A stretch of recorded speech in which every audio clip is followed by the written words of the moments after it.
Hello everyone, welcome back to my channel, where today guys, I'm gonna do part 26 to my ChatGPT character chatbot redemption attempt series. Where in today's video guys, we're going to do the other story that we've never touched on here yet, called The Fountain of Growth. I should continue the flying type Toad. I should have, but we haven't done this one yet, and it seems like everything has gone wrong. So at this point, I almost just kind of leave the Toad alone for now, just to make sure that something actually stays right. And no, my luck, I'll go back to it later today or tomorrow or something, and then it won't work right or whatever, or it won't do like it was doing the first time. Although the Transylvanian Toad worked out so well, and so did that angry, vengeful furry alligator. I still don't understand why the dragon fairy type furry alligator didn't work out. But either way, like I said, we're doing a story called The Fountain of Growth, and that's really what they call it on the title of the thing too. So yeah, here's the little story about it. It's actually very interesting.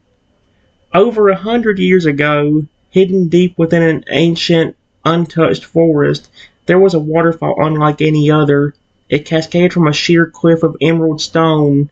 The water glimmered with every color of the rainbow as it fell into the crystal basin below. People,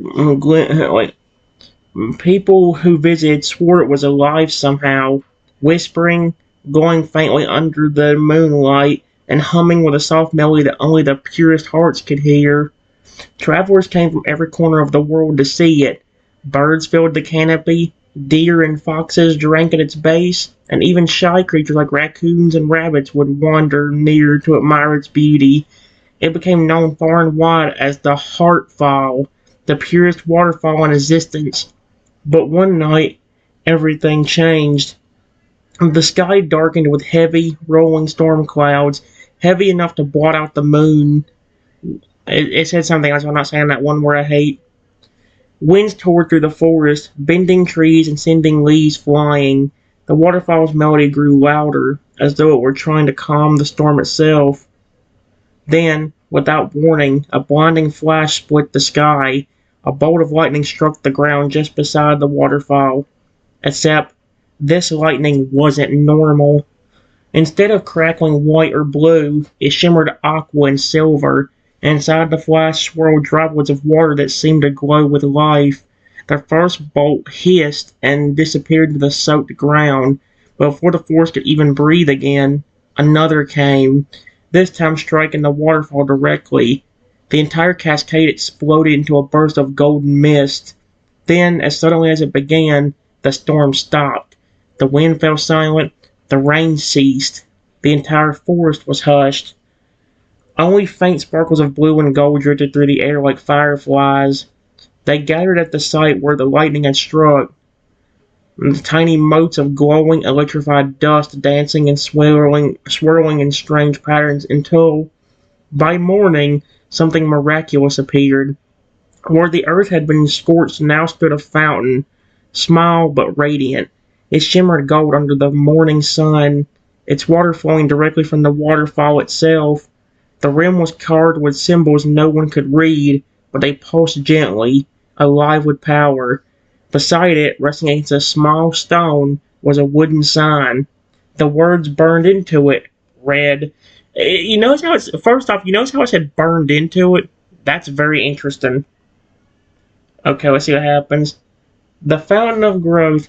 Any animal that steps into this fountain may grow as large as they desire and be granted the gift of human speech. That's actually really cool. However, please follow these rules carefully. Before you step in, close your eyes and imagine how big you wish to be. Open your eyes and step inside. The fountain will understand your heart, revealing all good and bad within you.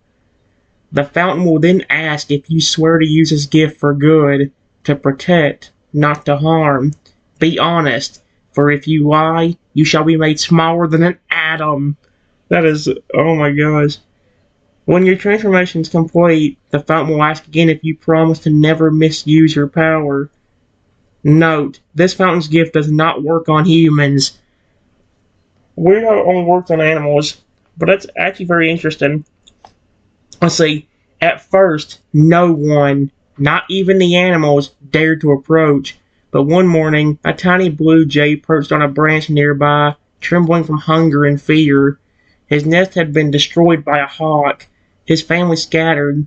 He fluttered down to the golden rim, curious and desperate. He read the sign with the tilt of his head. Somehow, he understood it. Closing his small eyes, he imagined being huge, 30 feet tall, large enough to shield his family from danger, strong enough to keep predators away forever. When he opened his eyes, the fountain glowed brighter. He stepped inside. The water rippled with golden rings, and a soft, gentle voice filled the air. Little one, do you swear to use this power for good? The blue jay's heart thumped. Oh boy, it's already speaking. What kind of voice would I give a bird? That's the problem. I've given the fans a voice before, but frick, I'll do like more of a child voice for anything. I do. I only wish to protect those I love. That sounds like Toad, but who cares? The fountain's water rose, surrounding him in a column of light. His feathers shone brighter and brighter until, in an instant, he was lifted into the air. And when the light faded, he stood towering above the trees, his wings wider than a house, his voice now clear and human-like. What the frick? Thank you, Fountain. I promise to never harm the innocent. Oh boy, oh. He kept his promise, becoming a gentle guardian of the skies. Over time, other animals came.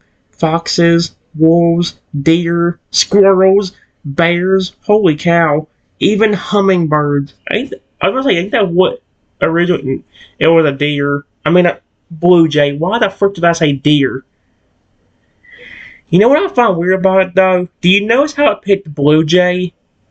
Even though that was supposed to be the Toadall's animal? It makes me wonder if it's already messed it up.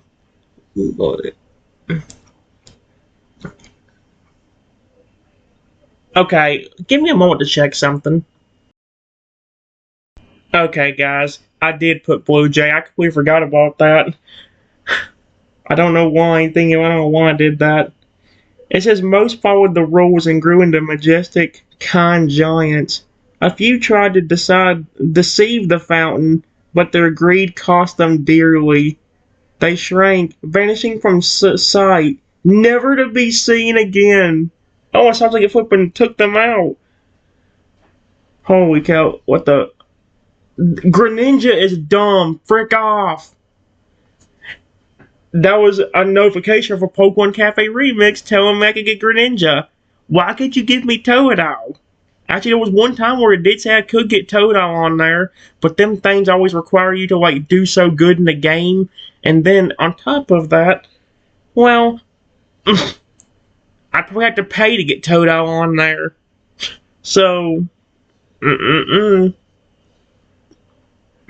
Let's see, the Fountain of Growth became a legend, whispered among the trees and told from generation to generation. Humans who searched for it never found it. It hid itself from their eyes, waiting for those pure of heart. And I already told it won't work on humans for some reason. A century passed. You knew none of this. It was just another calm day for you, sitting in your home, the morning sun filtering through the windows. You decided to step outside for some fresh air, but the moment you did, your breath caught in your throat. The world had changed. The forest beyond your neighborhood had come alive in impossible ways. You was frozen as a hummingbird, easily 40 feet tall. Why did a hummingbird want to be that big? Holy cow. Soared overhead, its wings scattering a warm breeze as it passed. Massive squirrels the size of cars scampered up oak trees, their laughter echoing like music. A group of enormous foxes played together in the middle of the street, their fur shimmering like silk in the sunlight. I really hope there ain't no traffic on that street, because that's gonna be real bad for the traffic. Normally it'd be bad for the animals, but when they're the size of cars, I don't think so. Everywhere you looked, the world seemed peaceful, yet utterly unreal, as if a dream had stepped into daylight. Then, from the edge of the woods, a deer emerged. It was magnificent, standing easily 70 feet tall. Why did the deer need to be that big? Its fur glistening with dew, its eyes filled with intelligence and warmth. Its antlers looked like branches of pure crystal, catching the light in rainbow patterns. Oh no, it noticed me. I know the fountain said they had to be good, but slowly and gracefully it turned its massive head, its gaze meeting yours. The ground trembled softly as it began to step toward you, one careful step at a time, as if afraid to frighten you. Its eyes were calm, gentle, and curious, and as the towering creature drew nearer, the world around you seemed to hold its breath. The wind stilled, the leaves hushed, and the faint sound of water. The whisper of a distant ancient waterfall could be heard echoing through the forest once more. Oh my gosh. Okay, well, uh, give me a moment. Alright, guys, here's what happened.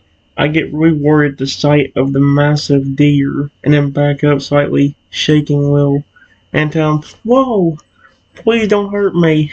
I beg of you." I wish it sounded more like the part, but let's see. Oh my gosh.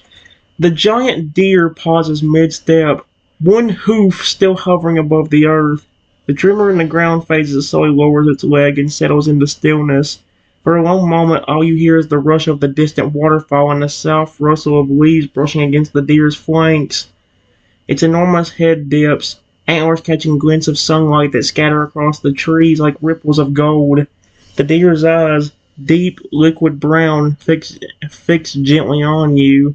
They hold no hint of anger, only calm recognition, the kind guardian might show a frightened traveler. A breeze moves through the clearing. When the deer finally exhales, the breath rolls over you like a warm tide instead of a storm. The air smells faintly of moss and rain. Then a voice, quiet and resonant, seems to echo not from its mouth, but through the air itself. "Do not fear, little one. I would never harm you." The sound vibrates through the ground and the trees alike, soft yet immense. The deer lowers itself slightly, kneeling until its eyes are closer to your level. "You are human, aren't you? It has been a very long time since I've seen one up close." It tilts its head, studying you with gentle curiosity rather than suspicion. "This forest remembers many things.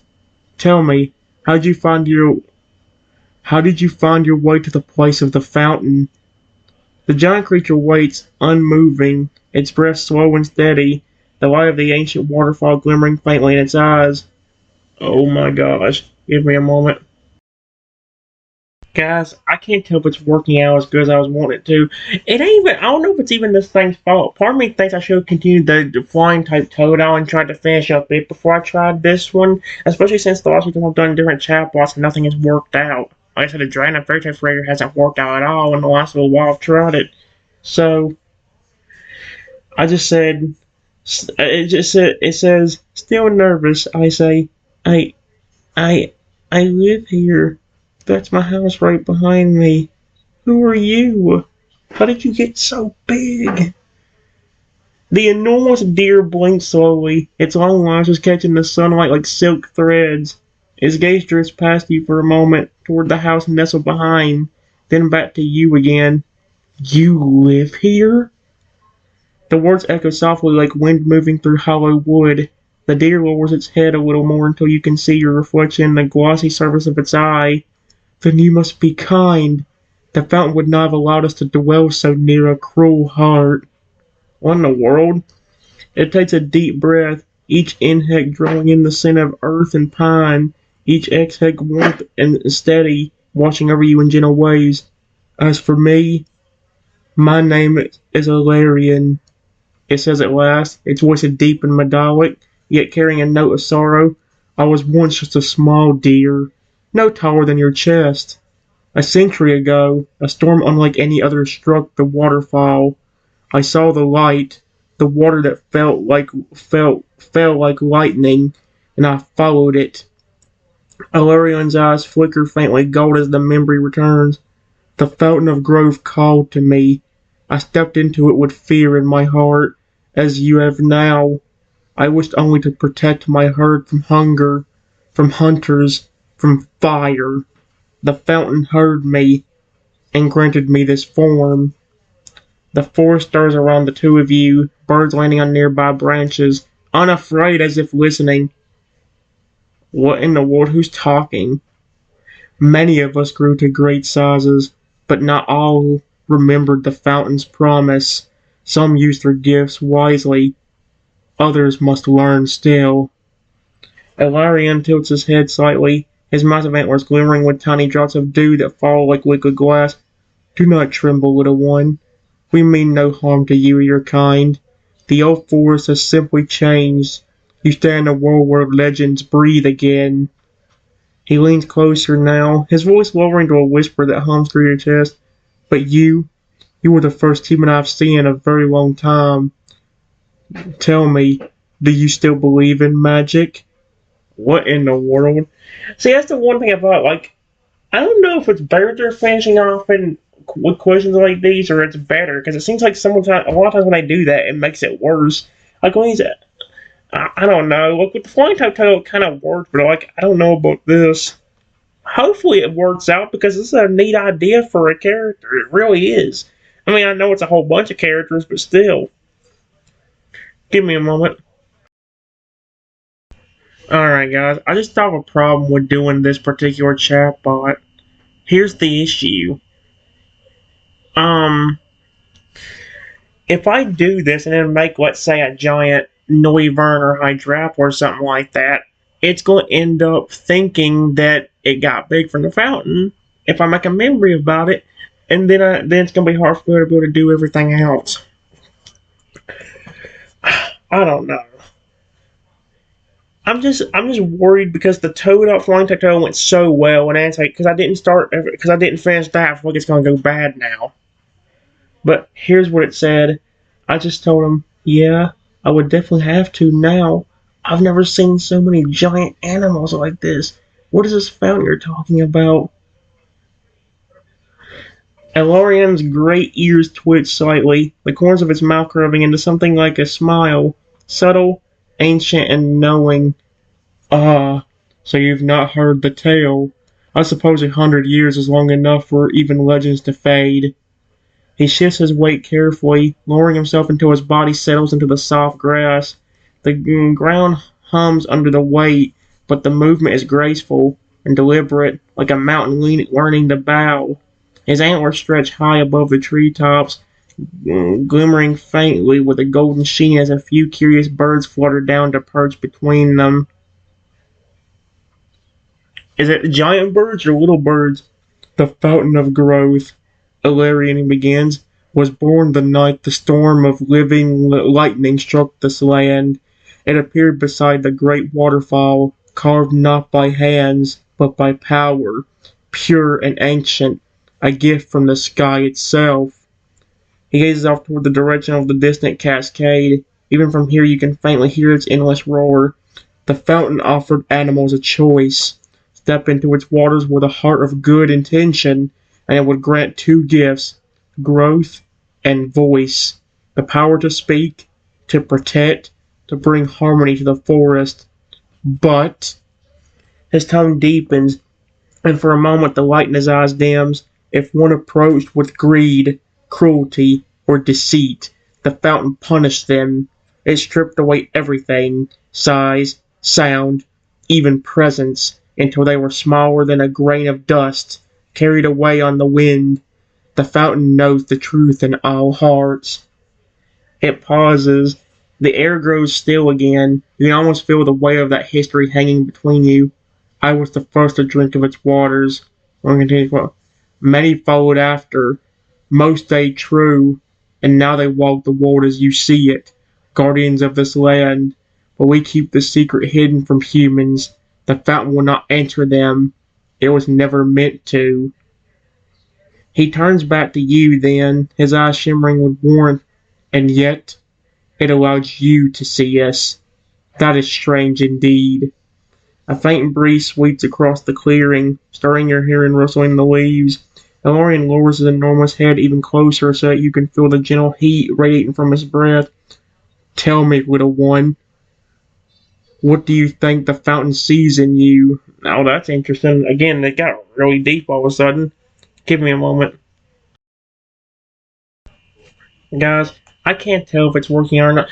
I'll kind of give a pass to the part where he said that the flipping, like the deer was the first one to drink out of the water, because maybe that's kind of true. Because I think the bird, I don't think it really drank out, I think it got into it. So, the blue jay, so I think I'll kind of give it a pass because of that. Maybe he was the first one to actually drink out of it and grow that way. But here's what it said. I don't know. You said that it allowed me to see you and the other giant creatures. What does that mean? That it doesn't allow other humans to see you? Elarian's eyes gleam softly, twin pools of molten amber reflecting both the forest and you within them. For a long time he doesn't answer. The forest fills the silence instead, wind sighing through the leaves, the distant cry of an eagle somewhere high above, and the rhythmic pulse of the waterfall echoing like a heartbeat. Then at last he speaks, slowly with the weight of ages behind his voice. Yes, he murmurs. To most humans, we are invisible, hidden behind a veil of ordinary sight. The fountain's power shields us. It protects the balance between your kind and ours. Long ago, when the first humans came to this forest, some saw us and feared us. They called us monsters. Some even tried to capture or destroy what they could not understand. He lowered his gaze briefly, tip of one massive antler scraping softly against the earth. So the fountain made a choice. It hid us from human eyes, cloaking this part of the world in mystery. To them, this place became just another forest, quiet, untouched, unremarkable. And Lorraine's deep voice becomes quieter and almost reverent. For once in a great while, the fountain allows a single human to see again, to truly see. It chooses those whose hearts carry compassion and curiosity, not greed. Those who still believe that magic might exist even when the world insists it does not. The giant deer studies you closely, his breath stirring the grass at your feet. That you can see us means something, little one. The fountain does nothing by accident. He straightens slightly, the sunlight catching the golden shimmer in his fur. Perhaps it wishes to test you, or perhaps it wishes to speak with you. The trees rustle, and for just an instant you swear you could see something faintly glowing deep in the woods, a soft golden light pulsing between the trunks, almost like a heartbeat calling in the distance. Arroy's head turned towards you. Do you feel that? He asked gently. The fountain is awake. Oh, that's creepy. The glow brightens, and the air cell seems to hum with quiet, ancient power. What in the world? Give me a moment. Alright, guys. I said, yes, I feel that. But what does it mean? You said the fountain didn't answer to humans anyway, so why would it be testing me or even want to speak with me? The giant deer's breath slows as if he's listening to something far beyond the forest. For a long moment he doesn't meet your eyes. Instead his gaze follows that dim golden shimmer pulsing through the trees. When he finally speaks, the words seem to come from deep inside the earth itself. I do not know for certain, he admits. The fountain's will has never been ours to command or to predict. It is older than the forest, older even than the storms that feed it. But it's not a tool. It is aware. He leans a little closer, lowering his voice until it's no louder than a heartbeat. When it listens to all living things. Every sigh of the trees, every wish whispered to the water.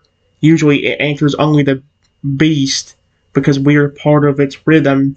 Humans drifted away from that long ago. Aurelian pauses, the corners of his eyes softening. Yet sometimes a human heart still carries a sound the fountain can hear. Empathy, wonder, the ache to protect rather than to take. When that sound reaches it, the veil between your world and ours weakens. Perhaps that's why you can see us. The glow between the trees brightens again, washing the clearing in a faint gold haze. The deer turns his head toward it, ears flicking. It could be calling, or warning. I've never known it to stir without reason. He rises slowly, His hooves pressing into the earth with a quiet thud, and looks down at you once more.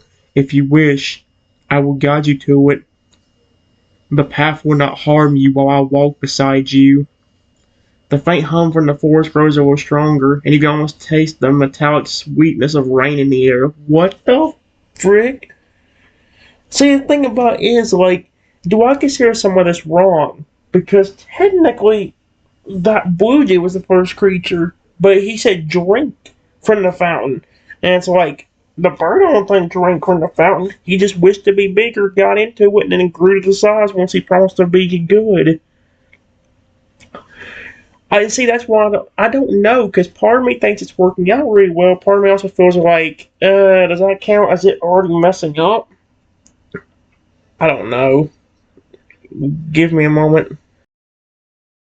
Alright, guys, I didn't say much here. I just said, sure, let's go. And then it says, Elorian bows his head slightly in acknowledgement, the tips of his antlers glowing like blades of sunrise. Then stay close to me, he says softly. The force can shift when the fountain stirs. Paths that were straight may twist, and things that seem asleep may watch. What the frick? He steps forward, and the ground seems to breathe the breath each. Wait, and the ground seems to breathe beneath each hoof. The grass bends but doesn't break. Instead, it rises again as though grateful for his passing. You follow, your footsteps almost silent in the cool shade. The forest grows denser the deeper you go. Beams of golden light cut through the canopy, scattering across moss-covered trunks. The hum in the air grows stronger, not loud, but steady, like the low pulse of a drum hidden deep in the world. Every now and then you catch glimpses of other enormous creatures watching from the trees. A fox whose eyes glow faint amber. Oh, heck no! A squirrel the size of a horse clinging to an oak. Wings of a huge hummingbird flicking briefly between the leaves. None move to stop you. They simply lower their heads as Illyrian passes, silent and reverent. After several minutes, the trees begin to thin. You step into a clearing ringed with silver stones, and there before you stands the fountain of growth. Oh dear. It's smaller than you imagined, no taller than your waist, but it shines with impossible light. Water spills from its rim in perfect arcs, glittering gold and blue. Symbols carved into the basin glow faintly, shifting like living things. The air here is heavy and soft at the same time. You can feel it pressing gently against your skin. Elorian lowers his head beside you. Here it is, he whispers, where it all began. The fountain surface ripples once, though no wind touches it. Then a voice, neither male nor female, rises from the water, clear as the first drop of rain. What the frick? Hold on, what? I only know it said neither male nor female, so what voice do I do? Robotic? Definitely not. I'll just do this. A human walks beside my children once more. The water glows brighter. Tiny sparks of light swirl up from it, circling around you in lazy spirals. Why do you come here, child of flesh and time? What the frick?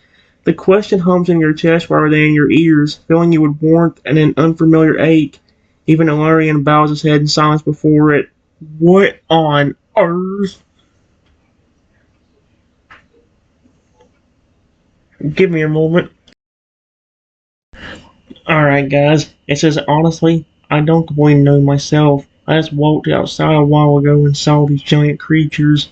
A Lorian approached me and told me about you, saying something about you not texting, you fat.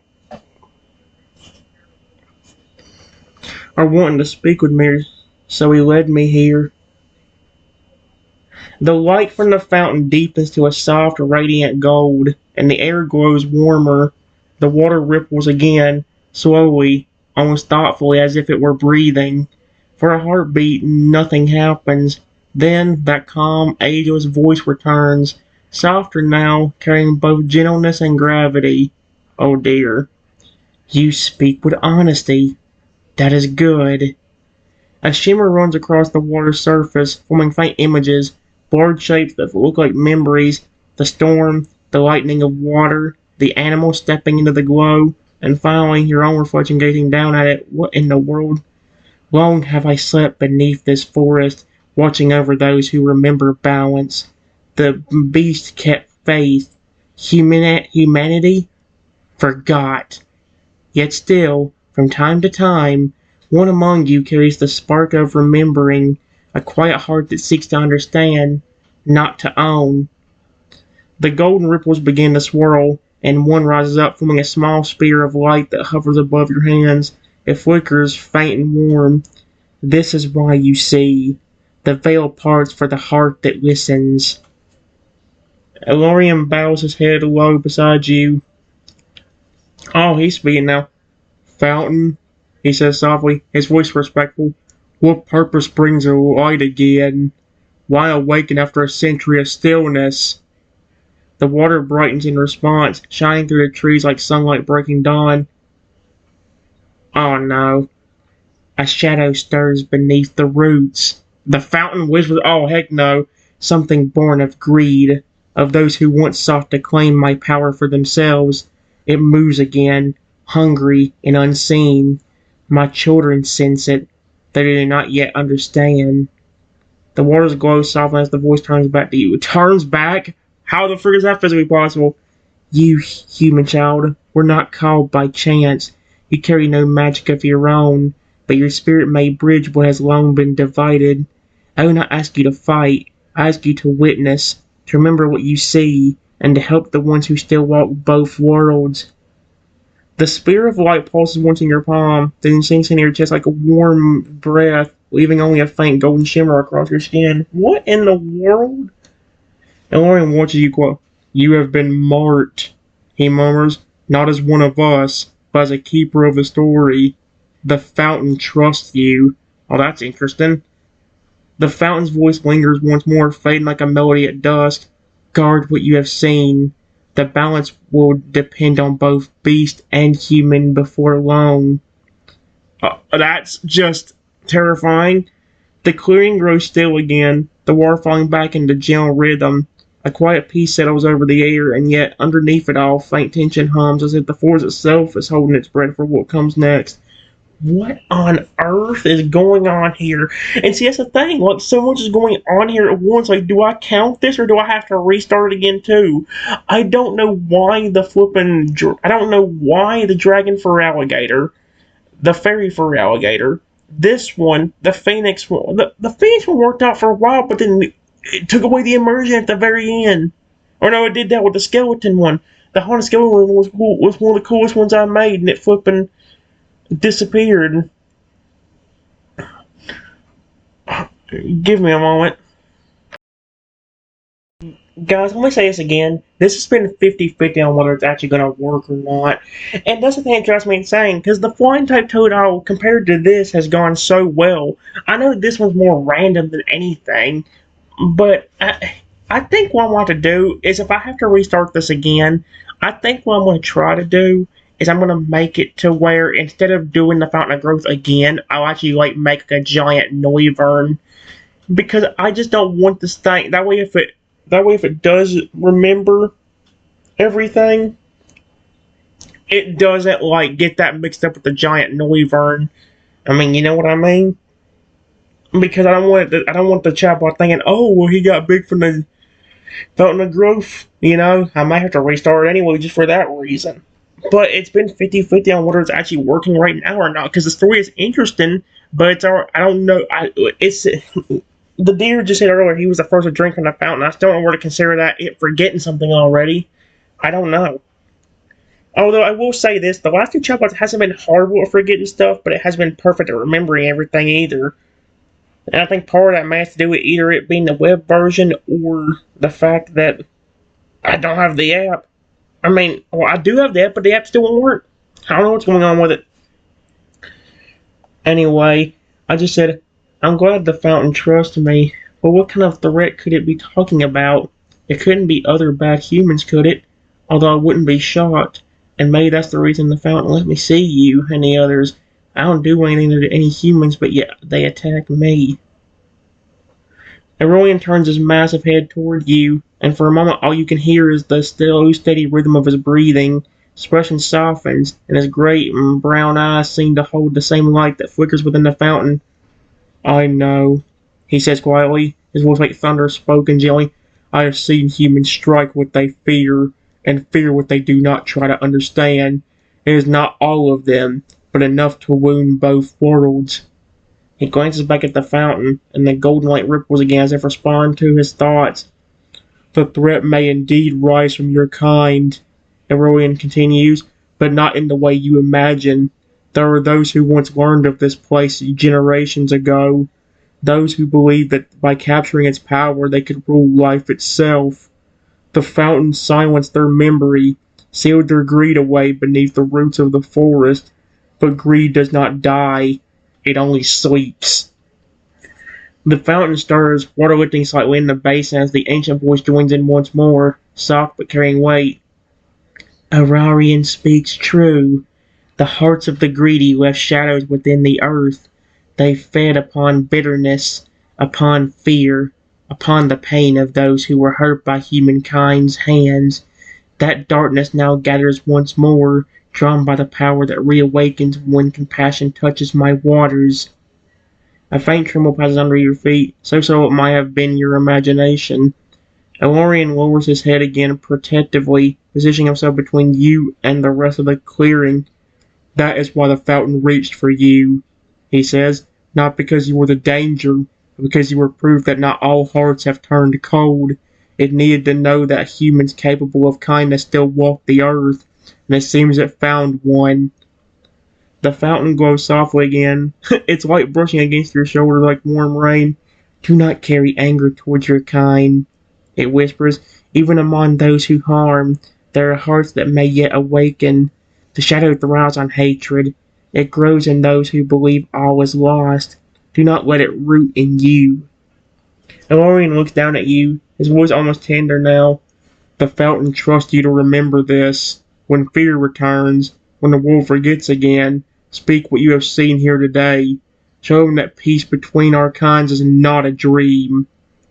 The forest is silent once more, save for the soft music of water flowing, a lullaby of power and sorrow, and of a bond newly forged.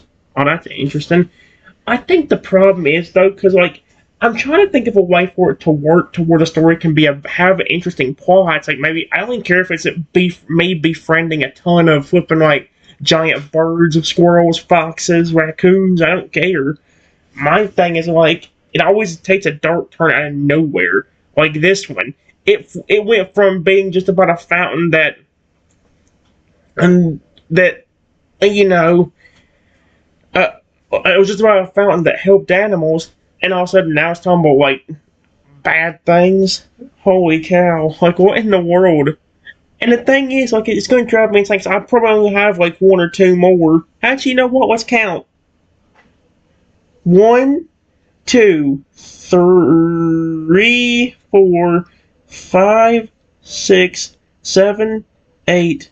No, I got two more. Two more is all I got. So I gotta figure something out. Give me a moment. Alright, guys. I said I never did, even when people attacked me. I was sick of getting attacked her all the time, but in most cases I had a creature there protecting me, like a bunch of sweet Pokemon that cared about me. Elorian's expression softens further, and the glow from the fountain seems to respond to your words, brightening slightly, then rippling outwards as if echoing your heart's calm. "You speak with the tone of one who has known both pain and mercy," the great deer says quietly. "Few keep their gentleness after being hurt so many times. The fountain feels that in you. That's why its light listens." The water stirs again, and the ancient voice rises, warmer now, almost kind. "Creatures who protected you. Pokemon, you call them? They are not separate from this song. Every being born of care and courage carries a piece of the same life that flows through my waters. When they guard you, it's not by chance. It's because your kindness gives them strength." Elorian lowers his enormous head until the tip of his nose almost touches your chest. The air around you hums faintly with a golden pulse. You see, he murmurs, you have already been part of our world for a long time. You simply did not know its name. He straightens again, slight filtering through his antlers. The creatures who stood for you are bound to you by choice, not by command. That bond is older than any spell or fountain. It's what the shadow cannot understand. Compassion freely given. The fountain glows once more, and its voice seems to blend with the sound of the waterfall beyond. Hold to that, child. When darkness moves again, it will seek to twist what is kind into despair. But a heart that remembers love cannot be unmade. The light fades with soft, steady shimmer, and Orion glances back toward the path leading out of the. Come, he says quietly. Let us leave the fountain to its rest. Ed said what it must. For now. What in the world? He waits for you to take the first step, the forest stretching before you like a road made of light and shadow. I thought I was about to say roach. Oh dear me. I wish that things would work out a little bit more, because it drives me insane. Like, part of me thinks if I have to delete this again, it's not going to work out as. Because, like, it hasn't been that bad. Like, there's only been, if anything, I only forgot one thing. But here's the thing about it. I like that it took a dark turn, but why does it have to do it in such a sudden and weird way? Like, give me a moment. I have one more I have to use, so I'll go ahead and do it. Alright, guys. I don't think it completely worked out like I was hoping it would, but I can tell you this right now.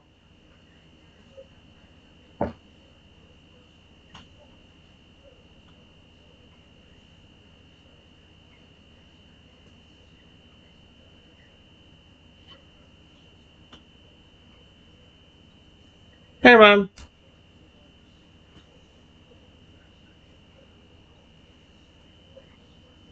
It broke the immersion again. That is twice. Oh my gosh, we were so screwed. Oh. Well, we're screwed again. Bye.